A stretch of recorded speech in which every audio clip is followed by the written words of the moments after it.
नमस्कार, आप सभी का बहुत-बहुत स्वागत है एग्जाम यार्ड क्लासेस में। साथियों, आप सभी को पता है कि यहाँ से पॉलिटी की क्लासेस बराबर चल रही हैं और आगे आने वाले समय में आप सभी का जो जितना भी एग्जाम होने वाला है, जिसमें खास करके जीएस के पार्ट पूछे जाएँगे, उसमें पॉलिटी यानी राज्य व्यवस्था का एक बहुत बड़ा रोल रहेगा। तो पॉलिटी की क्लासेस में हम लोग जो संविधान सभा का गठन, संविधान सभा की विशेषताएँ, यानी संविधान सभा के बारे में जो भी चीज़ें इम्पोर्टेंट थी और साथ में अनुसूचियाँ, भाग, ये सब क्लासेस हम लोग वहाँ से ले चुके हैं और साथ में पहला भाग संघ एवं उसके राज्य क्षेत्र के बारे में हम लोग अध्ययन कर चुके हैं। तो आज हम लोग जो अध्ययन करने चल रहे हैं पॉलिटी की क्लास में, वो नागरिकता और एनआरसी को लेकर के है। आप सभी को पता है कि मैं जब भाग पढ़ा रहा था, तो भाग में मैंने आप लोगों को बताया था, संविधान के भाग 2 में नागरिकता और एनआरसी का वर्णन दिया गया है। नागरिकता को परिभाषित किया गया है कि नागरिकता कैसे अधिग्रहण होगा, कैसे नागरिकता की समाप्ति होगी। ये सब चीज़ें नागरिकता के बारे में जो व्यवधान दिया गया है, वो सब के सब भाग 2 में दिया गया है। भाग 2 में अनुच्छेद 5 से लेकर के अनुच्छेद 11 तक नागरिकता का प्रावधान किया गया है। अब बात आती है कि नागरिक क्या होते हैं? तो नागरिक किसी देश के पूर्व सदस्य होते हैं। नागरिक जो होते हैं वो किसी देश के पूर्व सदस्य होते हैं और वे राज्य तथा संविधान के प्रति निष्ठा रखते हैं। यानी राज्य और संविधान के प्रति वे निष्ठा रखते हैं, राज्य और संविधान के विरोधी नहीं होते हैं। अगर विरोधी होते हैं तो ऐसे में नागरिक नहीं कहलाते हैं, वो देशद्रोही या राजद्रोही कहलाते हैं, ठीक है? अब बात की जाए नागरिकता के बारे में कि नागरिकता क्या होती है, तो नागरिकता नागरिक पाने का अधिकार है। नागरिकता अधिकार पाने का अधिकार है। संविधान के भाग 2 अनुच्छेद 5 से 11 तक इसका वर्णन दिया गया है। तो आइए हम लोग देखते हैं अनुच्छेद 5 से 11 तक क्या बातें कही गई हैं, नागरिकता पाने के क्या-क्या पहलू हैं और नागरिकता की समाप्ति कैसे-कैसे होगा। सबसे पहले हम लोग स्टार्टिंग करेंगे अनुच्छेद 5 से। तो अनुच्छेद 5 से लेकर के अनुच्छेद 8 तक, अनुच्छेद 5 से लेकर अनुच्छेद 8 तक संविधान के प्रारंभ में नागरिकता से संबंधित है। यानी संविधान के प्रारंभ में जो नागरिकता प्रदान की गई थी, उससे संबंधित है। और अनुच्छेद 5 क्या कहता है? सबसे पहले हम लोग यहाँ से अनुच्छेद 5 को देखते हुए चलेंगे कि अनुच्छेद 5 क्या कहता है। अनुच्छेद 5 यह कहता है कि मतलब जो 3 शर्तें हैं, अगर किसी एक को पूरा करने के साथ भारत में वो अधिवास रखता है। यानी अनुच्छेद 5 कहता है कि 3 शर्तें हैं और 3 शर्तों में से किसी एक को पूरा करने के साथ-साथ भारत में या अगर वो अपना अधिवास रखता है और वो 3 शर्तें क्या हैं, इसके बारे में हम लोग जानकारी प्राप्त करते हैं। सबसे पहला है, यदि उसका जन्म भारत में हुआ है, यदि उसका जन्म भारत में हुआ है, यानी नागरिकता पाने का अधिकार क्या है? यदि उसका जन्म भारत में हुआ है, यदि उसका जन्म भारत में हुआ है, ये अनुच्छेद 5 कहता है। अनुच्छेद 5 में 3 शर्तें हैं नागरिकता पाने के। पहला ये है कि अनुच्छेद 5 का जो पहला शर्त है कि यदि वह उसका जन्म भारत में हुआ है। दूसरा क्या है? दूसरी शर्त इसकी क्या है? दूसरी शर्त यह है कि माता-पिता में से किसी एक का जन्म भारत में हुआ हो। यानी या तो जिसको नागरिकता लेनी है, उसका जन्म भारत में हुआ हो या उसके माता-पिता का मतलब माता-पिता में से किसी एक का जन्म भारत में हुआ हो। माता-पिता में से कोई एक का जन्म भारत में हुआ हो, ठीक है? माता-पिता में से कोई भी एक का जन्म कहाँ हुआ हो? भारत में हुआ हो। तो ऐसे में वह नागरिकता पाने का अधिकार रखता है। और तीसरा, संविधान लागू होने के 5 वर्ष पूर्व से भारत में रह रहा है। संविधान कब लागू हुआ था? 26 जनवरी 1950 को। 26 जनवरी 1950 को जब संविधान लागू हुआ था, तो लागू होने के 5 वर्ष पूर्व, यानी 26 जनवरी 1950 से आप मान के चलिए कि 26 जनवरी 1945 के बीच, 26 जनवरी 1945 से 26 जनवरी 1950 के बीच में वो 5 साल पूर्व से वो भारत में रह रहा हो। तो ऐसी स्थिति में उसे भारत का नागरिक समझा जाएगा, उसे नागरिकता पाने का अधिकार रहेगा, ये अनुच्छेद 5 कहता है। यानी संविधान के प्रारंभ के समय नागरिकता। फिर अनुच्छेद 6 क्या कहता है? अनुच्छेद 6 को हम लोग ध्यान देंगे कि अनुच्छेद 6 क्या कहता है? अनुच्छेद 6 ये कहता है कि पाकिस्तान से भारत में प्रव्रजन, पाकिस्तान से भारत में प्रव्रजन, इसको हम लोग लिख लेते हैं भारत में पाक या इस तरीके से प्रव्रजन, भारत में प्रव्रजन, वो भी कहाँ से? पाकिस्तान से। यानी पाकिस्तान से जो भारत में प्रव्रजन हुआ है, उसके बारे में कौन सा प्रावधान कहता है, कौन सा आर्टिकल कहता है? अनुच्छेद 6 कहता है। एक व्यक्ति जो जुलाई 1948 से पहले पाकिस्तान से भारत आया था, यानी जुलाई 1948, कब? 19 जुलाई 19 जुलाई 1948 से पहले, 19 जुलाई 1948 से पहले भारत आया हो।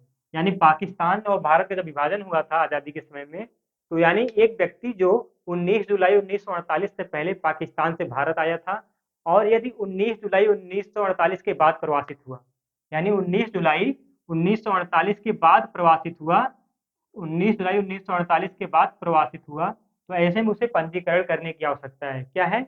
उसे अपना पंजीकरण करना आवश्यक था। अगर उसने ऐसा किया है तो उसे भारत का नागरिक माना जाएगा, उसे भारत की नागरिकता मिल जाएगी। ये अनुच्छेद 6 कहता है, यानी पाकिस्तान से भारत में प्रव्रजन। ठीक है। अब अनुच्छेद 7 क्या कहता है? अनुच्छेद 7 को हम लोग देखते हैं, क्योंकि अनुच्छेद 5 से लेकर अनुच्छेद 8 जो है वो संविधान के प्रारंभ के समय नागरिकता से संबंधित है। अनुच्छेद 7 कहता है पाकिस्तान के प्रव्रजित व्यक्तियों के नागरिकता अधिनियम अधिकार। ठीक है। पाकिस्तान के यानी पाकिस्तान के प्रव्रजित व्यक्तियों के, पाकिस्तान के प्रव्रजित व्यक्तियों के नागरिकता अधिनियम, नागरिकता अधिकार, नागरिकता अधिनियम या नागरिकता अधिकार जो भी आप कहिए, पाकिस्तान के प्रव्रजित व्यक्तियों के नागरिकता अधिकार। ये क्या है? नागरिकता अधिनियम 1 मार्च 1947 के बाद जो पाकिस्तान चले गए थे, यानी 1 मार्च 1947 के बाद, 1 मार्च 1947 के बाद जो पाकिस्तान चले गए थे, जो पाकिस्तान चले गए थे, ये सोच के कि भारत पाकिस्तान का बंटवारा होगा तो पाकिस्तान में जाने पे हमको फायदा रहेगा, वो पाकिस्तान चले गए थे 1 मार्च 1947 के बाद पाकिस्तान चले गए, लेकिन बाद में भारत लौट आए, तो ऐसे में कुछ प्रवासियों को की नागरिकता का अधिकार इसमें दिया गया है अनुच्छेद 7 में। पाकिस्तान के प्रव्रजित व्यक्तियों की नागरिकता अधिनियम, जो कि 1 मार्च 1947 के पहले 1 मार्च 1947 के बाद पाकिस्तान चले आए, लेकिन उनका क्या, बाद में वो कहाँ चले आए? भारत पुनः वापस लौट आए। तो इस तरीके से उनको ये अधिकार दिया गया। ठीक है। अब रही बात 8वीं की, तो अनुच्छेद 8 क्या कहता है? अनुच्छेद 8 थोड़ा सा इंपॉर्टेंट है, इसको ध्यान समझिएगा। अनुच्छेद 8 कहता है भारतीय मूल के वैसे लोगों को नागरिकता अधिकार जो भारत के बाहर रह रहे हैं। भारतीय मूल के ऐसे लोगों को नागरिकता अधिकार जो भारत के बाहर रह रहे हैं, वो अनुच्छेद 8 में दिया गया है। यहाँ पे सारी चीजें मैं लिख नहीं सकता हूँ, आप लोग कुछ चीजें सुनते हुए चलिए, उसको कॉपी में नोट करते हुए चलिए। अनुच्छेद 8 यह कहता है कि भारतीय मूल के वैसे लोगों को नागरिकता अधिकार जो भारत के बाहर निवास कर रहे हों। खास करके आप लोग को इसमें जानने की जरूरत यह है कि नागरिकता और एनआरसी अनुच्छेद भाग 2 में है, अनुच्छेद 5 से 11 में है। अनुच्छेद 5 से लेकर के अनुच्छेद 11 तक नागरिकता संबंधी अधिकार दिए गए हैं। और अनुच्छेद 5 क्या कहता है? अनुच्छेद 5 कहता है कि 3 शर्तें आपको चाहिए नागरिकता संबंधित, अगर उसमें से एक भी आप पूरा करते हैं, यदि आपका जन्म भारत में हुआ है, दूसरा है यदि आपके माता पिता में से किसी एक का जन्म भारत में हुआ है, और तीसरा है कि संविधान लागू होने के 5 वर्ष पूर्व आप भारत में रह रहे हो। और अनुच्छेद 6 क्या कहता है? अनुच्छेद 6 कहता है कि पाकिस्तान से भारत में प्रव्रजन, पाकिस्तान से भारत में प्रव्रजन। ऐसे में अगर एक व्यक्ति जो है 19 जुलाई 1948 से पहले पाकिस्तान से भारत आया है और यदि वह 19 जुलाई 1948 के बाद प्रवासित हुआ, तो ऐसे में उसका पंजीकरण कराना आवश्यक था, तभी उसको नागरिकता संबंधी अधिकार दिए जाते। और अनुच्छेद 7 कहता है कि पाकिस्तान के प्रव्रजित व्यक्तियों के नागरिकता अधिकार, जो मैंने यहाँ पे बताया। अनुच्छेद 8 कहता है कि भारतीय मूल के वैसे लोगों को नागरिकता अधिकार जो भारत के बाहर निवास कर रहे हैं। ये अब तक अनुच्छेद 8 तक था। अनुच्छेद 8 तक आप लोग देख चुके होंगे। हम लोग यहाँ से देखेंगे नागरिकता से संबंधित अन्य प्रावधान जो अनुच्छेद 9, 10 और 11 कहता है। तो आइए हम लोग यहाँ से देखते हैं अनुच्छेद 9, 10 और 11 क्या। अनुच्छेद 9, 10 और 11। अनुच्छेद 9 क्या है? अनुच्छेद 9 क्या है? तो अनुच्छेद 9 ये कहता है कि यदि कोई व्यक्ति स्वेच्छा से किसी विदेशी राज्य की नागरिकता प्राप्त कर लेता है, यानी अपनी इच्छा के अनुसार अगर किसी दूसरे देश की नागरिकता वो प्राप्त कर लेता है, तो ऐसे में वह भारत का नागरिक नहीं रहेगा। जैसे मान लीजिए उदाहरण के लिए कोई बहुत बड़ा अरबपति हो गए, करोड़पति हो गए और जाके वहाँ किसी दूसरे देश की नागरिकता ग्रहण कर लेते हैं, या कोई भी व्यक्ति हो, कोई जरूरी नहीं कि करोड़पति अरबपति नागरिकता ग्रहण करते हैं, कोई भी कर सकता है। अगर दूसरे देश की नागरिकता ग्रहण करता है तो वह भारत का नागरिक नहीं रहेगा, क्योंकि आप सभी को पता है कि भारत में एकल नागरिकता का प्रावधान है, दोहरी नागरिकता का प्रावधान नहीं है। हालांकि दोहरी नागरिकता जो होती है वो संघ और राज्य के केस में होती है, लेकिन यहाँ भी अगर किसी एक देश की नागरिकता आपने ग्रहण की है तो आपको दूसरे देश की नागरिकता यानी इंडिया की नागरिकता आपको नहीं मिलेगी। इंडिया की नागरिकता पाने के लिए आपको दूसरे देश की नागरिकता का त्याग करना पड़ेगा। तो ये कहता है कि अगर स्वेच्छा से आपने किसी दूसरे देश की या किसी विदेशी राज्य की नागरिकता ग्रहण की है तो आप भारत का नागरिक नहीं रहेंगे। यानी स्वेच्छा से किसी दूसरे देश की स्वेच्छा से दूसरे देश की दूसरे देश की नागरिकता अगर आपने ग्रहण की है, दूसरे देश की नागरिकता ग्रहण की है, तो आपको इंडिया की नागरिकता का त्याग करना पड़ेगा। दूसरे देश की नागरिकता अगर आपने ग्रहण की है, तो भारत की नागरिकता का क्या हो जाएगा, त्याग हो जाएगा। अब अगर आप नहीं करेंगे त्याग, तो सरकार उसका त्याग करवा देगी आपको, ठीक है। ये अनुच्छेद 9 कहता है। जबकि अनुच्छेद 10 क्या कहता है, अनुच्छेद 10 क्या कहता है उसके बारे में जानकारी लेते हैं। अनुच्छेद 10 कहता है कि नागरिकों को नागरिकता जारी रखना, नागरिकों की नागरिकता जारी रखना जब संसद द्वारा बनाए गए किसी कानून के प्रावधान का विषय है। यानी नागरिकों की नागरिकता को जारी रखना, वो जारी रखा जाए कि ना रखा जाए, इसके ये किसका प्रावधान है, ये संसद का प्रावधान है, ये आपका प्रावधान नहीं है। संसद इसके बारे में कोई भी कानून बना सकती है, अनुच्छेद 10 कहता है। जबकि अनुच्छेद 11 कहता है, अनुच्छेद 10 और 11 लगभग लगभग सेम है। अनुच्छेद 11 कहता है संसद नागरिकता के अधिग्रहण और संबंधित अधिग्रहण और समाप्ति संबंधित किसी भी विधेयक पर या संबंधित कोई कोई प्रावधान कर सकती है, उसमें आपका कोई हस्तक्षेप नहीं होगा। यानी संसद आपका नागरिकता अगर उचित समझती है कि आप उसके लायक है, तो आपकी नागरिकता को आगे बढ़ा देगा। अगर सोचेगी कि नहीं, आप नागरिकता के लायक नहीं है, आप कोई ऐसे गैर जिम्मेदाराना काम कर रहे हैं जो हमारे देश के लिए सही नहीं है, राज्य के लिए सही नहीं है, तो संसद आपकी नागरिकता त्याग भी सकती है, या किसी गलत गलत तरीके से आपने नागरिकता ग्रहण की है, ठीक है। अब इसके आगे हम लोग पढ़ेंगे नागरिकता अधिनियम 1955, भारतीय नागरिकता अधिनियम 1955, भारतीय नागरिकता अधिनियम 1955, भारतीय नागरिकता अधिनियम 1955 क्या है। भारतीय नागरिकता अधिनियम 1955, 1955 के बाद जब ये नागरिकता अधिनियम आया था 1955 में, उसके बाद इसमें तरह तरह के कई सारे संशोधन हुए थे। तो आइए हम लोग इसको देखते हैं। एक नागरिकता का अधिग्रहण, पहला है नागरिकता का अधिग्रहण, कैसे कैसे आपको नागरिकता दी जाएगी, नागरिकता का अधिग्रहण। और दूसरा है नागरिकता की समाप्ति, दूसरा क्या है, नागरिकता की समाप्ति। इन दोनों के बारे में हम लोग अच्छे से अध्ययन करेंगे, नागरिकता का अधिग्रहण और दूसरा है नागरिकता की समाप्ति। सबसे पहले हम लोग अधिग्रहण के बारे में देखते हैं। नागरिकता के अधिग्रहण को 5 तरीकों के आधार पर माना गया है। पहला जन्म, दूसरा वंशानुगत, तीसरा पंजीकरण, चौथा प्राकृतिकरण और पांचवा है क्षेत्र समाविष्ट के आधार पर। पहला क्या है, जन्म। दूसरा क्या है, वंशानुगत। जन्म, वंशानुगत, पहला जन्म है, दूसरा वंशानुगत है। तीसरा पंजीकरण है, तीसरा क्या है, पंजीकरण, तीसरा है पंजीकरण। चौथा क्या है, प्राकृतिकरण, प्राकृतिकरण। और पांचवा जो है वो क्षेत्र समागम या क्षेत्र समाविष्ट के आधार पर आपको ये 5 तरीके के नागरिकता का अधिग्रहण के बारे में बताया गया है। पहला जन्म है, दूसरा वंशानुगत है, जन्म, वंशानुगत, पंजीकरण, प्राकृतिकरण और क्षेत्र समाविष्ट। अब जन्म से कैसे आप नागरिकता प्राप्त करेंगे, ये चीजें आप लोगों को समझनी चाहिए। जन्म के समय कैसे नागरिकता प्राप्त करेंगे, भारत में जन्मा कोई भी व्यक्ति जो 26 जनवरी 1950 के या उसके बाद जन्मा है, यानी 26 जनवरी 1950 के बाद, 26 जनवरी 1950 के बाद जन्मा हो, लेकिन किसके पहले, लेकिन 26 जनवरी 1950 के बाद, लेकिन 1 जुलाई 1947 से पहले, 1 जुलाई 1 जुलाई 1947 से पहले जन्म लिया हो, 1947 से पहले जन्म लिया हो, तो ऐसे में वो भारत का नागरिक बनने का अधिकार रहेगा।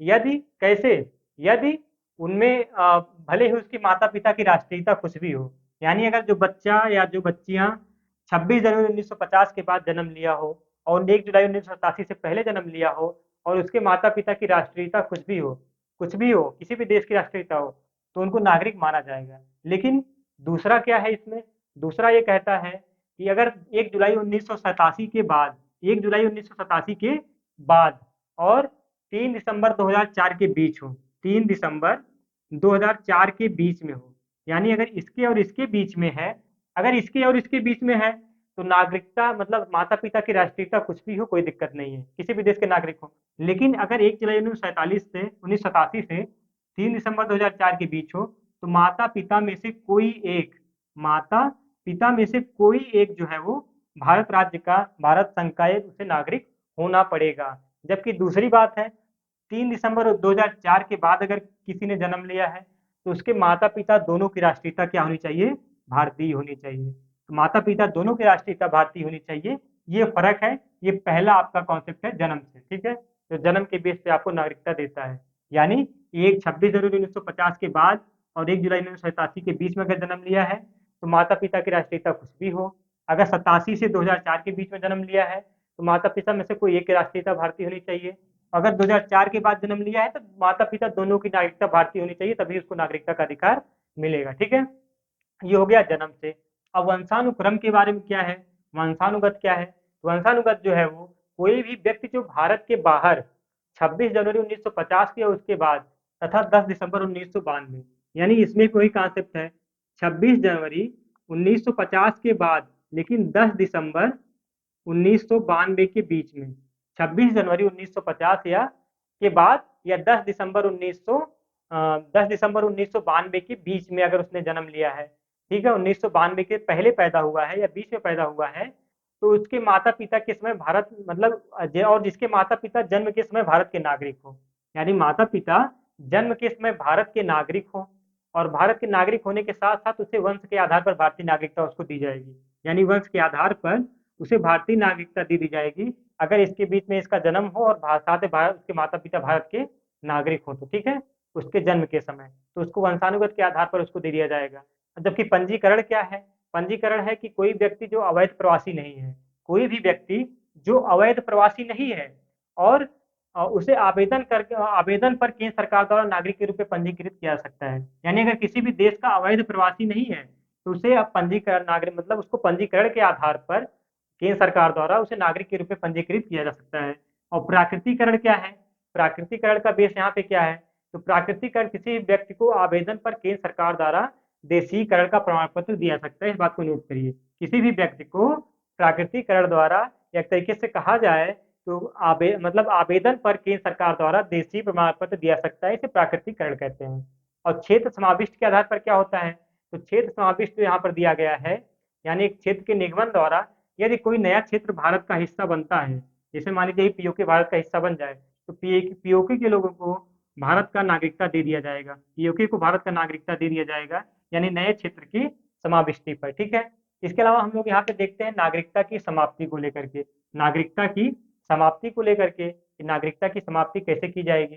पहला त्याग द्वारा, इसमें तीन में है, एक त्याग द्वारा, पहला है त्याग द्वारा नागरिकता की समाप्ति की जा सकती है, और दूसरा समाप्ति द्वारा, दूसरा क्या है? समाप्ति द्वारा, और तीसरा है वंचित द्वारा, वंचित द्वारा। अब ये तीनों का क्या कॉन्सेप्ट है? त्याग द्वारा, त्याग द्वारा मतलब कहा जाता है यदि भारत का कोई भी नागरिक अपनी नागरिकता त्यागने की घोषणा करता है तो उसकी नागरिकता समाप्त कर दी जाएगी। और दूसरा है समाप्ति द्वारा, समाप्ति द्वारा का मतलब जब भारत का कोई नागरिक स्वेच्छा से किसी अन्य देश की नागरिकता प्राप्त कर लेता है तो उसकी नागरिकता स्वतः समाप्त हो जाती है, इसे कहते हैं समाप्ति द्वारा। और वंचित द्वारा, यदि कोई व्यक्ति धोखाधड़ी आदि से भारतीय नागरिकता प्राप्त करता है, धोखाधड़ी आदि के द्वारा भारतीय नागरिकता प्राप्त करता है तो उसकी नागरिकता वहीं पे खत्म कर दी जाती है, इसे कहते हैं वंचित द्वारा। अब हम लोग देखते हैं नागरिकता संशोधन अधिनियम 2019, यहाँ पे नागरिकता संशोधन अधिनियम 1955 पढ़ा था, अब हम लोग आगे पढ़ेंगे नागरिकता संशोधन अधिनियम 2020, जिसे बोलते हैं CAA, CAA citizenship amendment act 2019, CAA 2019 मतलब सिटीजनशिप अमेंडमेंट एक्ट 2019 के बारे में पढ़ते हैं। यानी 11 दिसंबर 2019 को इसको लेके आया गया था। कब लेके आया गया था? 11 दिसंबर 2019 को लेके आया गया था CAA एक्ट। और CAA एक भारत की संसद द्वारा पारित किया गया था। इसने अफगानिस्तान, पाकिस्तान और बांग्लादेश, यानी CAA क्यों लेके आया गया था? CAA इसलिए लेके आया गया था क्योंकि अफगानिस्तान और पाकिस्तान और बांग्लादेश ये तीन भारत के पड़ोसी राज्य हैं जो मुस्लिम बहुल राज्य हैं।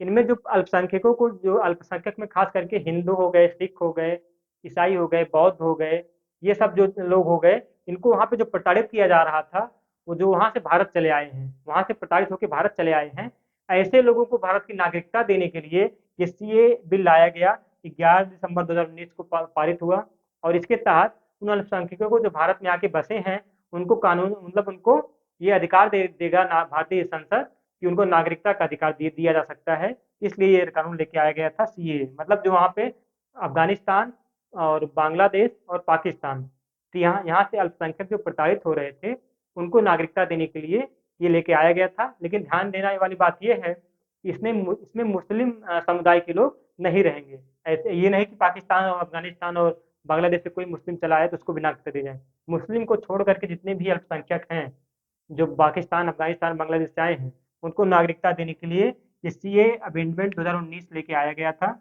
जिसको यहाँ पे पारित किया गया था। ठीक है, इसके अलावा हम लोग पढ़ते हैं अप्रवासी भारतीय। यहाँ पे लिखा है NRC, अप्रवासी भारतीय, जिसे हम बोलते हैं अप्रवासी भारतीय, CNRC। अप्रवासी भारतीय कौन होता है?